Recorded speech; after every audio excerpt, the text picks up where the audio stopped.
Well, good afternoon, Chris. A decent display and a big 3 points on Wednesday night. How was the squad feeling after that one? Yeah, good. Obviously, it's a busy week for us, so quick turnaround. But we reflected on that game, looked back at it, and took the learnings from it. There was a lot of good. The way we started the match was really strong. We won it essentially in that first 20 minutes, really. But there was a lot to like about the performance in general against a really, tough opposition in Preston. And make it difficult for you. So yeah, very good win, and as always, winning is the best thing because everyone's spirits are up and confidence rises. Absolutely, and Preston threw a fair bit at us, and we seemed to absorb it quite well, particularly in the second half. Yeah, we have. We did. I think they get a lot of numbers in that 3-5-2 up there. 2 wing backs, 2 strikers, the 8s. They get a lot on your last line, and they're very direct. A lot of long throws and a lot of crosses in the box. And I thought we stood up to it well. There was one instance late in the game where they defend it, they cross a ball in, and we get a big header from Chris Clara in between bodies, and Bright's defended the back post really well a few times. So there was a lot in terms of defending the box that was good, but we could have killed the game with Carlos's chance. Obviously it hits the post, and you sort of it's a lot more comfortable to finish. But no, I said after the game it was a hard fought win, and they're the best ones because you can play teams off the park, which we would love to do every game, but it's not always possible. So you need that real grit to win games of football. A word on Ibrahim Osman then. You've spoken before about how much of a live wire he is on that left-hand side, and he very much ran the show on Wednesday, didn't he? Yeah, he was excellent. I think he put it all together, basically. I've loved his energy, his runs in behind, his power. He's got that real honesty. He'll do everything that you ask in terms of his diligence around his defensive duties, set play duties, everything else. And for him to have those 2 moments was exceptional to take. As I said, because he can go off into the left foot as well, they're never quite sure, and he opens the angle up for himself and obviously gets a goal and an assist. So he's been an excellent signing for us since January, and credit to him. We're now unbeaten in 3 going into Saturday. How much would you like to finish the season as strong as possible and finish as high up the table as we possibly can? Absolutely. I think I feel no differently, quite frankly, about this game than I did the very first game of the season against Ipswich.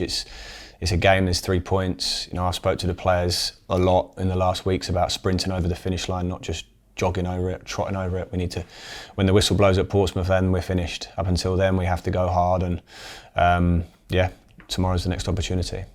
I spoke to Jay after the game about how pleased he was to be back amongst the goals and how he maintains a level head throughout times where perhaps he isn't scoring as freely as he would have liked. But he's much more than just a goal scorer, isn't he, Jay? Oh, absolutely, yeah. I said after the game, his work ethic, what he gives the team, firstly defensively, that's what wins your football matches. Having hard-working players and making sure that they're all working for the team. The way he presses, the way he gets back into shape, the way he sprints back on recovery runs, all those things are hugely important. And then we know he's a danger to the opposition with the ball because he's got speed, energy, can finish. So yeah, he's been a key player the whole time I've been here. He's one of the players that's played the most for me. He's scored the most goals of any player for me here, and I love his attitude. That's the first thing. You might not always beat your best, but it's the attitude and what you give. He gives a lot. On to Bristol City then. Roy Hodgson at the helm. You must have come across him a few times in your career. Yeah, quite a few times, different sort of games, but. I mean, what can you say? Huge admiration and respect for Roy and everything that he's achieved. I think his career and longevity speaks for itself. And even now, the impact he's made in such a short space on Bristol, the structure with and without the ball is clear. So he's one of the best English managers, no doubt. You touched on it a bit there, but what can you expect his side to bring tomorrow afternoon? I think very good.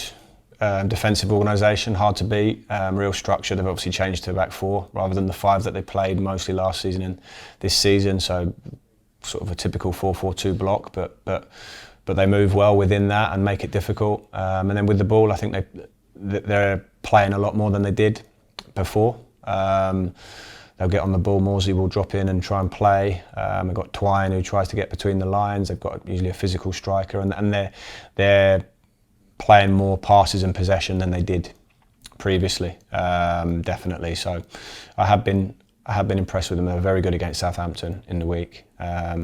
So yeah, different to how they were when we last played them. So we need to be on it tomorrow.